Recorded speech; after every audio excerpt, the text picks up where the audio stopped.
नमस्कार. मी आरती गुप्ते रंगजेप यूट्यूब चॅनेलवर तुमचं सर्वांचं खूप खूप स्वागत. आज मी तुमच्या समोर सौ विदुला जोगळेकर यांनी लिहिलेली एक कथा सादर करत आहे. पण त्यापूर्वी आपली नेहमीची सूचना, जर आजचा व्हिडिओ आवडला तर जरूर लाईक करा, शेअर करा, यूट्यूबच्या कॉमेंट सेक्शनवर कॉमेंट करा. त्याचप्रमाणे अजून काही कारणाने सबस्क्राईब करायचं राहिलं असल्यास जरूर सबस्क्राईब करा. तुमचा एक छोटासा लाईक, तुमची एक कॉमेंट यामुळे मला आणि लेखिकेला सुद्धा खूप स्फूर्ती येते. नवीन नवीन व्हिडिओ करायची इच्छा निर्माण होते आणि आमचा उत्साह वाढतो. पूर्ण रंगजेप टीम त्याबद्दल अतिशय तुमची आभारी आहे. तर जरूर हे लाईक, शेअर, कॉमेंट आणि सबस्क्राईब करा. तर ऐकूया आपण आजची कथा. लेखिका आहेत सौ विदुला जोगळेकर आणि कथेचं शीर्षक आहे बंधांचे बांध. बाबांना पुढच्या आठवड्यात तुमच्याकडे सोडते. आमचा व्हिसा झालाय. आता 6 महिने तुम्हाला त्यांच्याकडं बघावं लागेल. मी औषध, दवाखाना हे सगळं करूनच सुरुवातीला इथून पाठवते. पुढचं मात्र तुम्ही बघा. सुनबाईचं बाळणपण वगैरे सगळं आवरून येईपर्यंत आम्हाला कमीत कमी 6 महिने तरी लागणारच आहेत. कोण होतीलच आपले. तवर आता बाबांची जबाबदारी तुमच्यावर. ती फोनवर थोरल्या दिरांशी मुद्दामच जरा मोठ्या आवाजात बोलत होती. समोर 90 पार केलेल्या सासऱ्यांना ऐकायला जावं आणि त्यांची जरी कितीही इच्छा नसली तरी त्यांच्या मनाची आता तिकडे राहण्याची तयारी ही व्हायलाच हवी. खर तर तिला सून आली तरी तिचं सून पण अजूनही तिच्या जवळच होत. सासूबाईंना जाऊन 25 वर्ष झाली होती. पण सासऱ्यांनी धाकट्या मुलाजवळच राहणं पसंत केलं होतं. म्हणजेच अर्थातच त्यांच्याच घरात धाकट्या मुलाचा संसार बहरला होता. थोरला नोकरी निमित्ताने जो शहरात गेला तो तिकडेच स्थिरावला.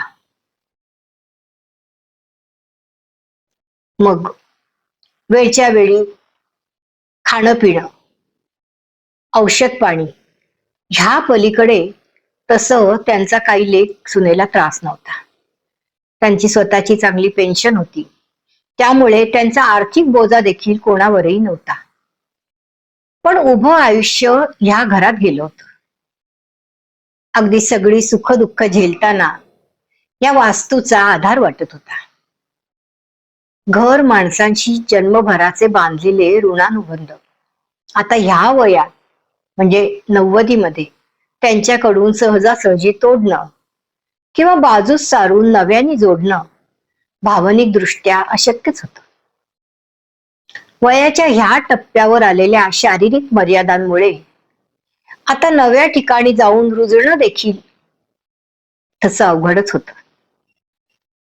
6 महिने सून आणि मुलगा परदेशी जातील. ते दोघं परत येईपर्यंत आपण कोणत्या अवस्थेत असू. जायचे दिवस जसजसे जवळ येऊ लागले तस तसं बाबांना सारखं भरून येत होतं.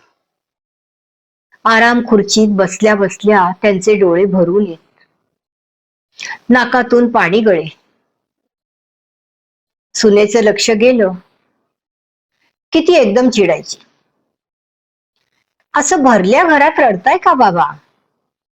तुमच्याच मोठ्या मुलाकडे 6 महिने राहायचंय ना तुम्हाला. अहो तो काही परका आहे का? तुमचाच तर आहे ना. मग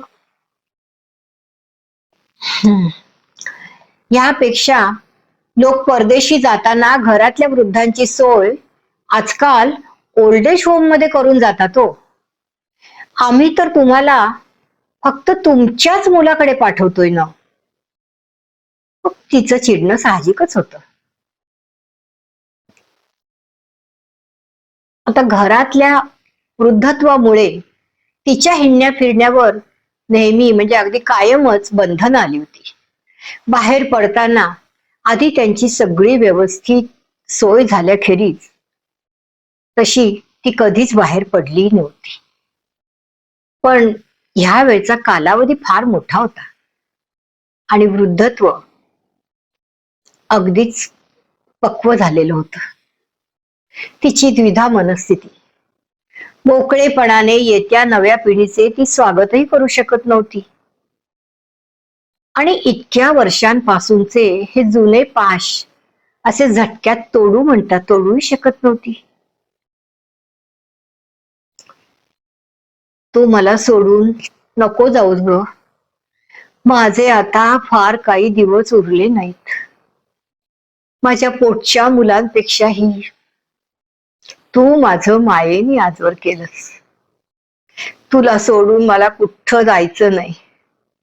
तू आजूबाजूला नसलीस ना की जीव अगदी घाबरा होतो ग पोरी. त्यांचा सूर अगदी अगतिक होता. क्षणात तिचा राग विरघळला. तिने आराम खुर्चीत विसावलेल्या बाबांच्या डोक्यावर आपला हात ठेवून त्यांचे डोळे पुसले. त्यांच्या चेहऱ्यावरून हात फिरवला. मायेने, असं रडायचं नाही बाबा. तुमचं पतवंड होऊन लगेच यायचं. मी प्रयत्न करेनच लगेच यायचा. पणजोबा होणार ना आता तुम्ही. सोन्याची फुलं उधळायची आपण. छान कार्यक्रम करूयात हा आपण. उगवत्या आणि मावळत्या पिढीला एकत्र आणायचं. हे कर्तव्य देवानी माझ्या पदरात घातलंय ना. ते आता मला पार पडू द्याल ना बाबा. तुम्ही जर असे बेचैन झालात तर मी माझ्या नातवंडात कशी बरं रमेन. मलाही तुमची काळजी आहेच हो, वाटतेच ती. पण ते दोघही तुमचीच सून आणि मुलगा आहेत ना. तिकडे छान तुमची काळजी घेतील. हा, मला खात्री आहे. तिने तिच्या परीने त्यांना समजावलं, खूप समजावलं.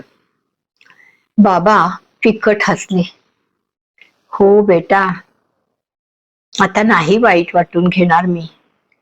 मी राहतो तिकडे, तू जा. पण लवकर ये हा. वाट बघतोय मी तुझी. पतवंडापेक्षाही जास्त. त्यांनी सुरकुतलेल्या हातांनी तिच्या हातावर थोपटलं. सासूबाईंच्या माघारी सासऱ्यांची तिने केलेली सेवा आज बाबांच्या डोळ्यातून पाझरत होती. मुला नातवंडांपेक्षाही तिचं जवळ असणं त्यांना जास्त आश्वासक वाटत होत. पण तिचं जाणं मात्र अपरिहार्य होतं. लहानपणी आजी म्हणायची, नाईलाजाने का होईना पण स्वीकारावेच लागते. नाईलाजावर अजून तरी कोणी इलाज शोधून काढला नाही.